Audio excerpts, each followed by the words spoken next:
ಎಂದರೆ ಅಮೃತ, ಮಾ ಎಂದರೆ ಮಮತೆಯ ಗೂಡು. ಅಮ್ಮನ ಪ್ರೀತಿ ಎಂದರೆ ಸ್ವರ್ಗಕ್ಕಿಂತ ಮಿಗಿಲು. ಮಕ್ಕಳಿಗೋಸ್ಕರ ಯಾವಾಗಲೂ ಮಿಡಿಯುತ್ತಾನೆ ಇರುತ್ತದೆ ಅವಳ ಕರುಳು. ಮಕ್ಕಳ ಬಗ್ಗೆ ಯಾವಾಗಲೂ ಚಿಂತಿಸುವಂಥ ಹೃದಯ ತಾಯಿ. ಎಲ್ಲ ಮಕ್ಕಳಿಗೂ ಅಮ್ಮ ಎಂದರೆ ಪ್ರಿಯ. ಅದಕ್ಕೋಸ್ಕರ ಎಂದಿಗೂ ನೋಯಿಸಲಾರೆ ಆ ಪುಟ್ಟ ಹೃದಯವ. ನೋಡಿಕೊಳ್ಳುವೆ ಜೀವನದುದ್ದಕ್ಕೂ ಖುಷಿಯಿಂದೆ ಆ ಮಾನವ. ತಾಯಿ ದೇವರಾಗಬಹುದು, ಆದರೆ ದೇವರು ತಾಯಿಯಾಗಲಳು. ಅದಕ್ಕೆ ತಾಯಿಗಿಂತ ದೊಡ್ಡ ದೇವರಿಲ್ಲ ಎಂಬ ಮಾತು ರೂಢಿಗೆ ಬಂದಿರುವುದು. ಅಮ್ಮನ ತ್ಯಾಗಗಳನ್ನೆಲ್ಲ ನೆನೆದು ಅವಳಿಗೆ ಕೃತಜ್ಞತೆಯನ್ನು ತಿಳಿಸಲು ನಮ್ಮ ಶಾಲೆಯ 7, 8, 9 ಮತ್ತು 10ನೇ ತರಗತಿಯ ವಿದ್ಯಾರ್ಥಿಗಳು ವೇದಿಕೆಯ ಮೇಲೆ ಆಗಮನಿಸುತ್ತಿದ್ದಾರೆ. ಅವರನ್ನು ಜೋರಾದ ಚಪ್ಪಾಳೆಯೊಂದಿಗೆ ವೇದಿಕೆಗೆ ಸ್ವಾಗತಿಸೋಣ. ನೀವು ಈ ಪ್ರಶ್ನೆಗಳನ್ನ ಕೇಳಿರ್ತೀರ. ಅಮ್ಮ, ಸಾಕ್ಸ್ ಅಲ್ಲಿ, ಸೋಪ್ ಅಲ್ಲಿ, ಟವಲ್ ಇಲ್ಲ, ಟವಲ್ ಅಲ್ಲಿ, ಶರ್ಟ್ ನಾನು ಇಲ್ಲೇ ಕಳ್ಸಿದ್ನಲ್ಲ, ಪ್ಯಾಂಟ್ ಅಲ್ಲಿ, ವಾಚ್ ನೋಡ್ದ್ಯಾ, ನನ್ ಚಾರ್ಜರು, ಹೆಡ್ಫೋನ್ಸ್ ಅಲ್ಲಮ್ಮ, ಅಮ್ಮ ಗಾಡಿ ಕೀಯಲ್ಲಿ, ಲಂಚ್ ಬಾಕ್ಸ್, ಅಮ್ಮ ಟಿವಿ ರಿಮೋಟ್ ಅಲ್ಲಮ್ಮ, ನನ್ ಫೋನ್ ಅಲ್ಲಿ, ಪರ್ಸು. ಅಯ್ಯೋ, ಈ ತರ ನೂರಾರು ಪ್ರಶ್ನೆಗಳನ್ನ ನಮ್ಮ ಅಮ್ಮನ ಹತ್ರ ಕೇಳಿರ್ತೀವಿ. ಆದ್ರೆ ನಮ್ಮ ಅಪ್ಪನ ಹತ್ರ ನಾವು ಕೇಳೋದು ಒಂದೇ ಪ್ರಶ್ನೆ, ಅಪ್ಪ ಅಮ್ಮ ಎಲ್ಲಿ? ನಾವ್ ಎಷ್ಟೇ ಕೋಪದಿಂದ ಮಾತಾಡಿದ್ರು ಸ್ವಲ್ಪನೂ ಕೋಪ ಇಲ್ದೆ ಕೇಳೋಳು ನಮ್ಮಮ್ಮ. It takes a moment to be a father, but it takes a lifetime to be a mother. ಇದು ನಮ್ಮೆಲ್ಲಾ ತಾಯಂದಿರಿಗೂ ನಮ್ದೊಂದು ಪುಟ್ಟ ಟ್ರಿಬ್ಯೂಟ್. ಅಮ್ಮ, ಐ ಲವ್ ಯು. ಅಮ್ಮ ನನ್ನಿ ಜನುಮ ನಿನ್ನ ವರದಾನವಮ್ಮ. ಅಮ್ಮ ನಿನಗ್ಯಾರು ಸಮ, ನನ್ನ ಜಗ ನೀನೆಯಮ್ಮ. ನಿನ್ನ ಆಲಾಲಿ ಪದ ನನ್ನ ಒಳಗೆ ಸದಾ ನಿಲದೆ ಮಿಡಿದಿದೆ ಅಮ್ಮ.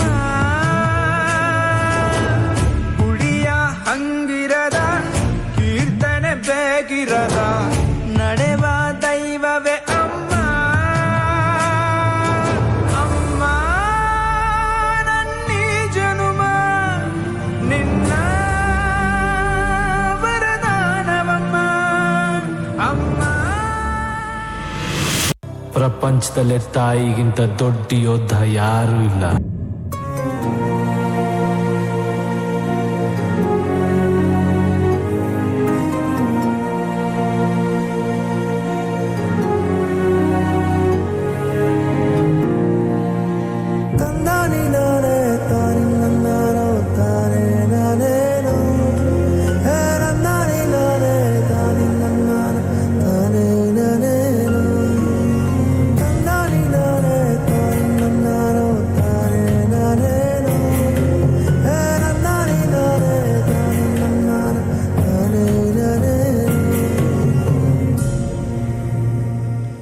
ಅಮ್ಮ ಅನ್ನುವುದು 2 ಅಕ್ಷರಗಳು ಕೂಡಿರುವ ಪದ.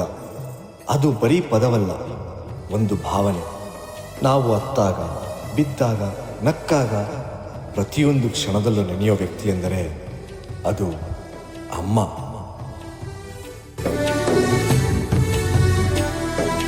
ಬ್ರಹ್ಮ ವಿಷ್ಣು ಶಿವ ಎದೆ ಹಾಲು ಕುಡಿದರೋ, ಅಮ್ಮ ನೀನೇ ದೈವ ಅಂತ ಕಾಲು ಮುಗಿದರೋ. ಬಾಳಿಗೆ ಒಂದೇ ಮನೆ, ಬಾಳೆಗೆ ಒಂದೇ ಗೊನೆ, ಭೂಮಿಗೆ ದೈವ ಒಂದೇನೆ ತಾಯಿ. ದಾರಿಗೆ ಒಂದೇ ಕೊನೆ, ರಾಗಿಗೆ ಒಂದೇ ತೆನೆ, ಸೃಷ್ಟಿಸೋ ಜೀವ ಒಂದೇನೆ ತಾಯಿ. ಬ್ರಹ್ಮ ವಿಷ್ಣು ಶಿವ ಎದೆ ಹಾಲು ಕುಡಿದರೋ, ಅಮ್ಮ ನೀನೇ ದೈವ ಅಂತ ಕಾಲು ಮುಗಿದರೋ.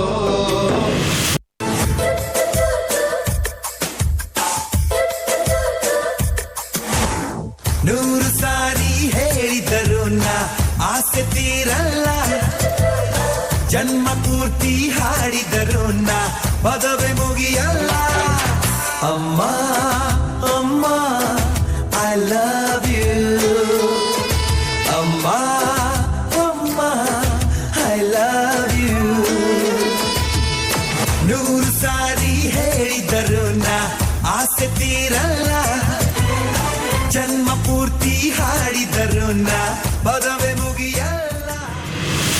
ನಮಗೂ ನಿಮಗೂ ಇಲ್ಲಿರೋ ಎಲ್ಲರಿಗೂ ಅಮ್ಮ ಅಂದ್ರೇ ಪ್ರಪಂಚ.